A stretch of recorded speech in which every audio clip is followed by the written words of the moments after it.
another historical fiction author chat, and I welcome to the stage today Caroline Bishop. Nice to see you, Caroline. How are you? Yeah, I'm good, thank you. Thanks so much for having me. She's here all the way from Switzerland. She came all the way in just to talk to you guys. So, um, her new book, The Other Daughter, is a beautiful book. You're going to enjoy it very much. And can I say it? Can I say it? As of February 1st, The Other Daughter became the Shoppers Drug Mart Book of the Month. So everybody in Canada can easily go out, Shoppers Drug Mart, pick one up, or your independent bookstore, whichever. But that is a huge honor. Congratulations, Caroline. I think that's Thank you fantastic. so much. All right, as usual, I will read the bio and I will read the synopsis, and then I'm going to turn it over to Caroline. All right. Caroline Bishop began her journalism career at a small arts magazine in London after a brief spell in educational publishing. She soon moved to work for a leading London theatre website for which she reviewed shows and interviewed major acting and directing stars. Caroline turned freelance in 2012 and a year later moved to Switzerland, where her writing veered toward travel, and she has contributed to publications including The Guardian, The Independent, The Telegraph, and BBC Travel, writing mainly about Switzerland. And she co-wrote the 2019 edition of the DK Eyewitness Guide to Switzerland. For 2 years, Caroline was editor of thelocal.ch, an English language Swiss news site, and it was during this time that she became fascinated with aspects of Swiss history and culture, particularly the evolution of women's rights, which you will find out a lot from in this book. All right, now, the other daughter. You only get one life, but what if it isn't the one you were meant to live? Intrigued. When it finally arrived, I was shocked to see it, to read the words Mom wrote about these women fighting for our rights. I know I take for granted. Mom was here, and while she was, something happened that changed the entire course of my life. Perhaps, if I can summon the courage, the next 8 weeks will help me finally figure out what that was. When Jessica discovers a shocking secret about her birth, she leaves her London home and travels to Switzerland in search of answers. She knows her journalist mother spent time in the country 40 years earlier, reporting on the Swiss women's liberation movement. But what she doesn't know is what happened to her while she was there. Can Jess summon the courage to face the truth about her family, or will her search only hurt herself and those around her even more? Set across a stunning Swiss backdrop, The Other Daughter follows one woman in her search for the truth about her birth and another desperately trying to succeed in a man's world.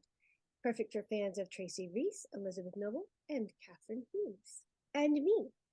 So I'm going to throw it over to you, Caroline, and I just want to say, everybody relax, because, well, I don't know if what you're going to read is going to cover it, but she does the most beautiful descriptions, and I understand, since you're a travel writer, of Switzerland. And despite the fact that I am surrounded in snow right now, I'd still love to be there right now. Thanks to your descriptions. And now I will disappear and throw it over to you. Thank you very much, Genevieve. Okay, so I'm going to read, this is not the very start of the book, but it's the first chapter with Jess, who is arriving in Switzerland. June 2016, in Montreux, Switzerland. I smooth down the wrinkles on my shirt and run my fingers through my tangled hair. The back of my neck is slick with sweat.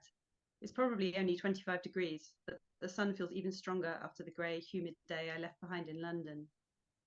It's just a few hours since I was there, but already it's as though I've stepped into another life. Back home, right now, commuters are dodging puddles whilst running for the tube, heading home on a crammed Northern Line train that smells of cheap burgers and wet dog and armpits. But after only a short plane journey, an hour's train ride, and a ridiculously expensive taxi up a steep hill from the station, I'm standing on a doorstep in Montreux in the blazing sun, looking out over a vast lake fringed by hazy mountains and dotted with sailboats, as if the tube and the puddles don't exist at all. I watch the taxi drive off down the hill and rummage in my handbag for a pocket mirror. I dust off the crumbs and give it a rub until I can see a square of my face in it, dark smudges under my eyes, a spot brewing on my chin, nose red from the heat. I look older, wearier than I did when I picked up this little carved mirror from a Thai market stall on my honeymoon 5 years ago. Hardly surprising. I lick my finger and rub the mascara from under my eyes. There's little else I can do about my appearance right now. I ring the doorbell. You made it. Bienvenue. Welcome, Jessica. The woman sticks out her hand. I'm Julia. I see glossy dark hair and olive skin. She's wearing a vivid pink cardigan in this heat over a cream camisole with black crop trousers. I smell her perfume when I step forward to shake her hand, my sticky palms meeting her cool skin. We're so pleased to have you here. Her accent is lyrical, sing-song, and makes me smile back. I'm glad to be here, I say. Please call me Jess. I wheel my suitcase along the tiled floor of a corridor and into the main room, a large open-plan kitchen living room that's probably bigger than my entire flat in Peckham. I take in 2 plush cream sofas, a capacious Bosch fridge with one of those ice maker thingies I've always coveted, and a painting on the wall that's the sort of abstract stuff Patrick likes to mock, 2 swirls of red and a blue dot. Bet it cost a fortune. To the right, sliding glass doors lead out onto a terrace with a table and chairs beneath the shade of a tree. Beyond, I can see houses dotting the slope for half a mile down to the lake shore, where a ferry is just sliding into port, a white V dissolving in the water behind it. On the far side of the lake, mountain tops are etched against the sky. I've never even owned a place with a garden, let alone a view like this. In Peckham, the bedroom looks out over a patchwork of quilt of small gardens belonging to the neighbours, while the living room faces the road and the row of Georgian houses the other side, unaffected by the Sycamore War bombs that took out our side of the street, later replaced with solid but uninspiring apartment blocks. Better to live in the ugly house rather than have to look at it, Patrick had said when he convinced me that 3rd floor flat should become our first home together. I wonder if my tenant now thinks the same. I wonder if Patrick's found himself a nicer place. I step forward, drawn to the scene. Wow, that's amazing. Julia laughs. Go out if you want to. I step through the door onto the terrace and Julia joins me. We stand there for a moment, both gazing at the view. Down below, the sun glints off the water and I hear a bass rhythm coming from a tourist ferry. Some kind of party boat, perhaps.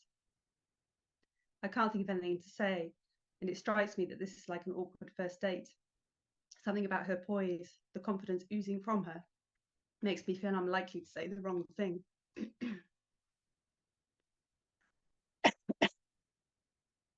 Is this your first time in Switzerland? She asks, and I feel relieved that the silence is broken. I nod. Is all of it this pretty? She laughs. Yes, I suppose it is. She proffers a packet of cigarettes, and I notice her nails are beautifully manicured. Do you smoke? I smile and take one in answer. I think how disapproving Patrick was about it, and how I actually managed to give up for a time back when we were trying, that awful word. In the last few months, I've needed it more than ever. We only smoke out here, and I'd prefer you not to do it around when the kids are around, okay? I nod again. I want to give up anyway. Julia smiles. Don't we all? She slides into one of the wooden chairs and invites me to do the same. You'll meet Leah and Luca soon. Michelle has taken them to the zoo, but they should be back in about half an hour. She looks at her watch. And you'll have tomorrow to settle in. I'm not expecting you to start immediately, but from Monday we will both be at work, so they're all yours. She inhales on her cigarette, and I notice, with an unexpected sense of satisfaction, tiny lines appear around her mouth. I've prepared rough lesson plans, I say, but of course I'll adapt to what you want us to do and what suits them best. Julia waves the smoke away from our faces. The main thing is to get them speaking more. I want them to go back to school in the fall with a higher level of English than they have now. How you achieve that is up to you. Right, I'll do my best. You don't have to do formal lessons. You'll have a budget and you can take them out, explore, do things. There's a lot nearby for kids. I put some tourist brochures in your room, and of course you don't know the area. So it's a chance for you to get to know it too and have fun. It's summer, n'est-ce pas?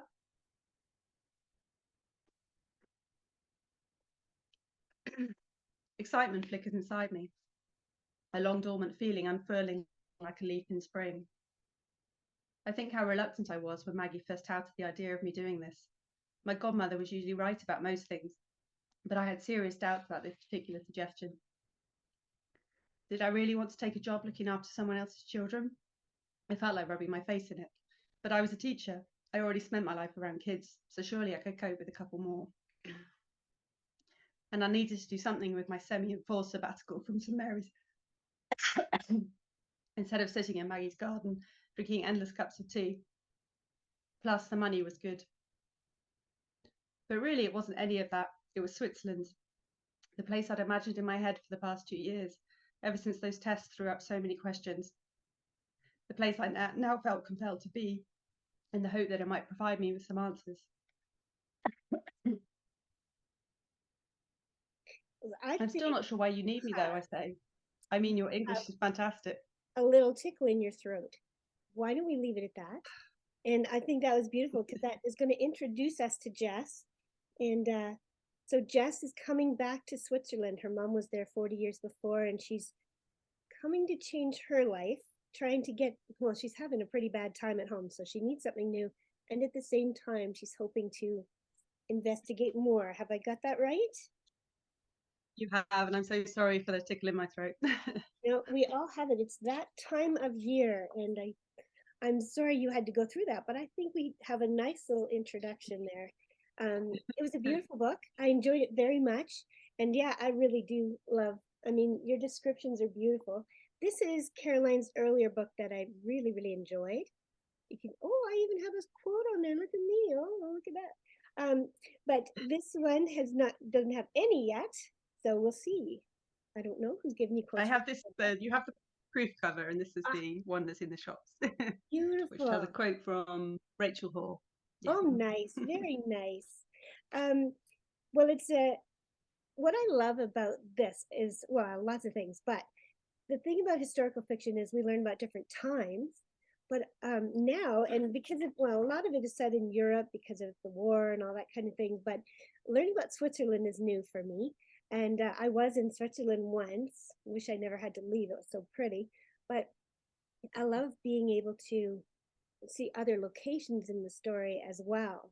You did that beautifully. Do you think that comes from a lot of your the travel writing and all that, like your description? And I just felt really comfortable there. Well, I don't know. We are frozen a little bit. Yeah, can't do that. You know, when you freeze in a video, it never makes you look your best. You ever notice that? When the videos freeze, when Zoom shuts down, you're usually like a weird face, but you look beautiful. Anyway, the travel writing that you've done in the past, is that, do you think you'd be able to use that a little bit more for a story like this? I'd never really thought about that, but I suppose, yeah, it must help. It's funny because I actually don't feel like I'm a particularly descriptive writer, but several people have said to me that they enjoyed the description. So yeah, maybe it sort of comes into it subconsciously. Yeah, it loosens it up. Well, it was beautiful. So and so I want to go back and ask you about your inspiration. Not only are we learning about Switzerland, but we're learning about sort of the delayed progress that Switzerland had 40 years ago with women's rights, with feminism, and all of those things. And it was fascinating to me. Um, this is on the heels of Heather Marshall's Looking for Jane, which is a very popular book as well about women's rights and progress. And so here we go back 40 years, and I found it very interesting. So, what was your inspiration? What got you started on this story? I suppose that aspect of it, I moved to Switzerland in 2013. Mm-hmm. And I mean, I think I already knew that women got the vote in 1971 at national level in Switzerland, which seemed really shocking to me. But I think it was only when I actually moved here that that really hit home. And I was like, well, what would it have been like to have lived here as a woman my age and to not be able to vote? I mean, it just seemed extraordinarily late. And I was working at the time, I was working for this website, which you mentioned, the local.ch, which is a news website reporting Switzerland's news in English. And there was quite a lot in the news about women's rights at the time, not just the vote, but other things, other issues that were still pertinent today, like the fact that um, there was no paternity leave until quite recently. Men just got 1 day off when their child was born. So there was a big push to get at least 2 weeks, which has now come in, which obviously relates to men, but it's all tied to women's rights as well, and how society here views women as primarily the sort of mothers and the stay-at-home mum and all that. So I just found that all really fascinating, and I started looking more into other issues, and realised how late certain rights came. So the decriminalisation of abortion was, I think, I wrote it down here just in case, 2002. And maternity leave, actually, statutory maternity leave only came in 2004.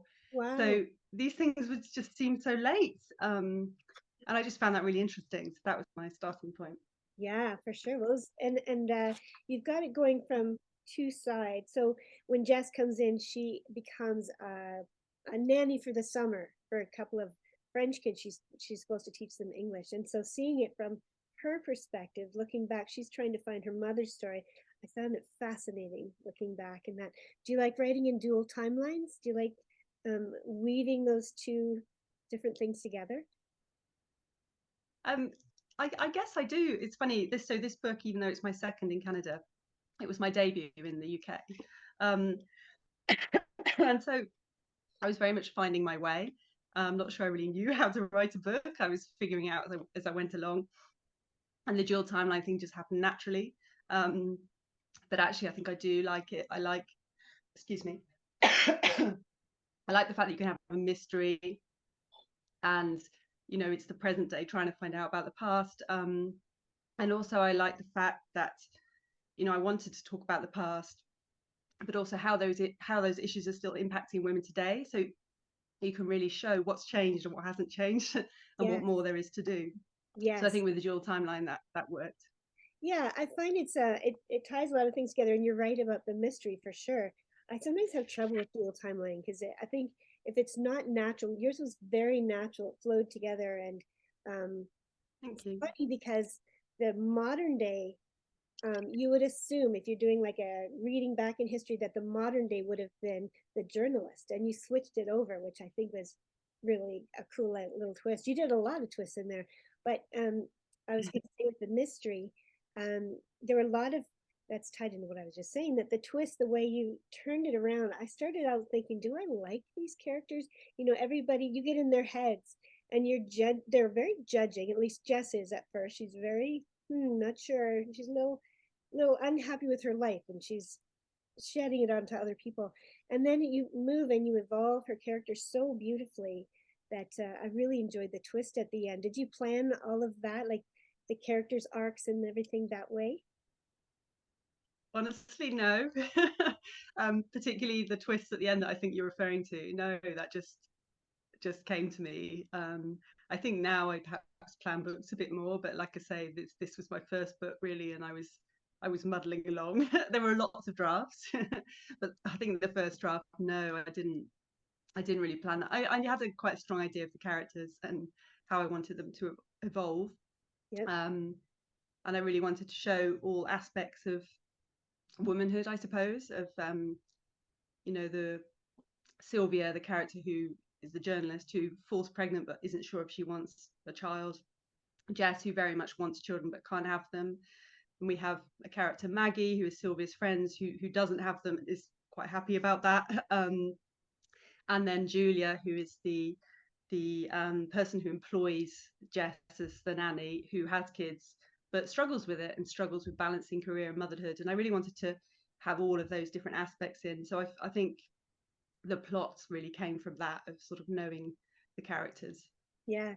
Well, nobody is going to guess the twist at the end. I sure didn't. That was amazing the way you did that. Um, so doing all of this research, um, was it hard to find all this Swiss information? Is it the regular way that when I'm working, everything I do is online? Did you go out and do like museum stuff, archive stuff? How did you do your research for this? There was a lot online, and I read a lot of books from my local library, because obviously I had all the resources here.